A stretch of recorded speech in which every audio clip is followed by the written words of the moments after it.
As a child, the name Terminus meant that one transformer who got his legs blown off working for Megatron. As a teenager, Terminus meant the cannibal refuge from The Walking Dead. Those who arrive survive. More recently, as an adult, Terminus is nobody's favourite Black Ops 6 Zombies map. So, will this Terminus leave a bigger impression on me than any of those? Well, I guess we're about to find out. Oh, that's so cringe. We're in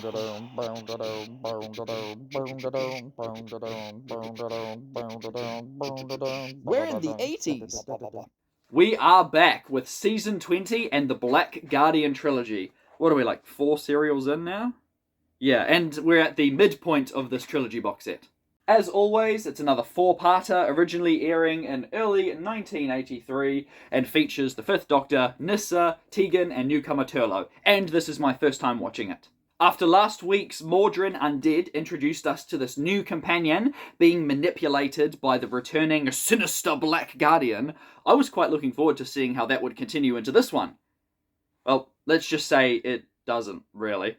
Aside from the very beginning, the Black Guardian is barely involved in Terminus. He just shows up once per episode to taunt Turlough. Have you killed the Doctor yet? No! Oh, we'll get a move on already. Why can't you just do it? How dare you! I am far too busy being evil to do anything practical. Mark my words, boy, should you fail me, really bad stuff's going to happen, I promise. So if this isn't a Black Guardian story, then what is Terminus actually about? Well, I don't really know how to describe it myself. After Turlough is manipulated into sabotaging the TARDIS console, oh my goodness, the TARDIS is absolutely fine. The TARDIS then merges with another spacecraft, because sci-fi, I guess. That ship is on its way to a space station called Terminus, where a huge bunch of lepers are supposedly going to be cured of their deadly diseases. But of course you got greed and capitalism and whatnot, so everything is not quite as it seems. There's a lot of dudes in armour who are technically slave labour, but they've got their own little subsections of groups and hierarchies. There's a bunch of dying people all shuffling around, a big dog guy, a couple of space looters, raiders, I guess. It's a lot. The main thing that kept me invested, at least to start with, was the inciting incident of Nyssa getting separated from the TARDIS team, finding herself aboard this strange, mysterious spacecraft. So they got to go rescue her before figuring out how to save the day and not die. I'll circle back to the plot and what I thought of it in a minute.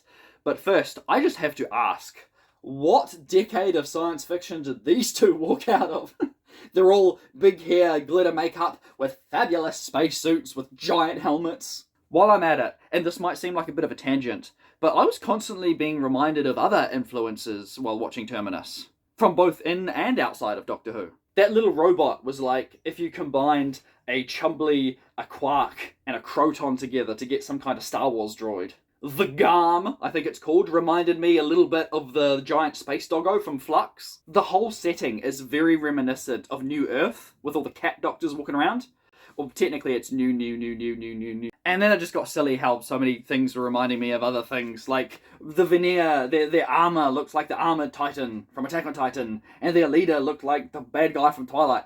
I've never seen Twilight, but I've seen the memes. Now you might be wondering where all this is going, because even for me and my propensity of pointing out numerous baseline observations, this is getting absurd. Well, I kinda got a bit lost here. My interest wanes, and this is the kind of stuff that stood out to me as more interesting than what was actually going on screen. It wasn't as bad as Snake Dance, where I just could not follow what was going on.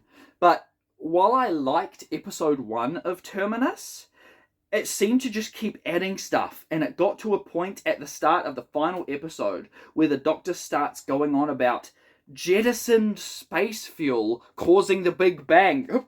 What? The heck are you on about, Doctor? Where did that plot point come from? I just had to stop the episode and bring up the plot synopsis on Wikipedia, where I was like, oh wow, that's what's been going on? Yeah, I did not get most of that just by watching it.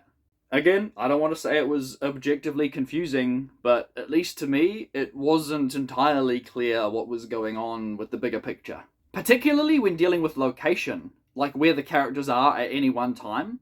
Are they on the Terminus space station or the transport ship? I think I might have zoned out during a single crucial establishing shot involving miniatures where the ship docks with the space station, because the characters are constantly running back and forth between the two, I think, but all the sets look identical. I must have kept missing quick important details. I'm more than willing to give it the benefit of the doubt. Look, don't get it twisted, I don't want to say this was bad, because I did enjoy it for the most part. I just wasn't able to follow exactly what was going on at every second while watching it. I know the serial had heaps of production issues, and it was the first one in quite a while where I found myself wondering, how would somebody react if they walked in partway through watching this? Quite a few moments where I had to remind myself, this is a modest budget sci-fi show from the early 80s. It's allowed to be imperfect. I was having Macra Terror flashbacks. You have to overlook some wonky acting and character blocking that doesn't quite work. You know what I mean, hopefully, like stage play acting or a rehearsal take, just something that's not quite as convincing as you know they want it to be. Perfect example, like a character is supposed to be straining as hard as they can against something when in reality, you know, they could fold it like paper mache. But again, it's a product of its time, and while I didn't find it the most compelling of narratives, I still cared enough to want to know how it would end. And for all my complaining about how classic Doctor Who DVDs often give away the biggest surprises, it was actually that brief glance at the Wikipedia plot synopsis that gave away how this would end for me. Damn it, I can't be surprised by anything. Terminus ends with Nyssa choosing to stay behind on the Terminus space station in order to synthesize a drug that would free the enslaved Veneer, as well as help to refine the cure for these deadly diseases. Essentially, Nyssa gets to do what Adric tried to do, stay behind in order to save countless lives. It reminded me a bit of Steven's departure all the way back in the Savages, only it actually makes more sense here. In the end, I like Nyssa enough. Although, aside from the odd story here and there, I don't think I ever formed a particularly strong connection with her as a viewer. While Sarah Sutton was a fine performer, her character was often left with little to do outside of generic science stuff. Which I kind of appreciate in a way. You know, not every companion has to have a huge personality, especially when they're part of a group and not a solo companion. I have to wonder if she's considered to be an underrated companion. And perhaps that's why my favourite Whotuber Josh Snares likes her so much. Yeah, I could see that happening. People growing to like a companion more and more who maybe wasn't necessarily as popular to start with. Because hey, who doesn't love an underdog? I'm probably guilty of that myself with Victoria. It was actually thanks to Josh's videos on Doctor Who fashion that I started noticing costume design more and more in classic Doctor Who. And why it stood out to me so much when Nyssa was finally able to wear something other than her default Traken outfit after goodness knows how many stories. Elephant in the room. Nyssa's outfit caused quite a stir back in the day, and alright, I guess I better discuss it now. I didn't think I'd have to broach this topic until Perry showed up, but after seeing some of the behind-the-scenes trivia regarding Nyssa, on this serial in particular, I do have thoughts to share. Long story short, but supposedly the production office back in the 80s would keep getting letters complaining that Nyssa was wearing outfits that weren't revealing enough. I know. Look, if you enjoy revealing outfits that show more skin, I'm not about to shame you for enjoying eye candy or however you refer to it. You know, you do you. But my goodness, there is a galaxy of difference between enjoying something in the comfort of your own home and putting in the effort, going out of your way to write, address, and send multiple letters to the frickin' BBC that 21-year-old Sarah Sutton is too covered up. Keep that to yourself. That is such gross behaviour. Believe me, I understand the optics, I can hear the arguments now. I know it might seem tone deaf to have some woke bloke lecturing the behaviour of men from a completely different decade. But to me, that is seriously sus. Creepy. Too far.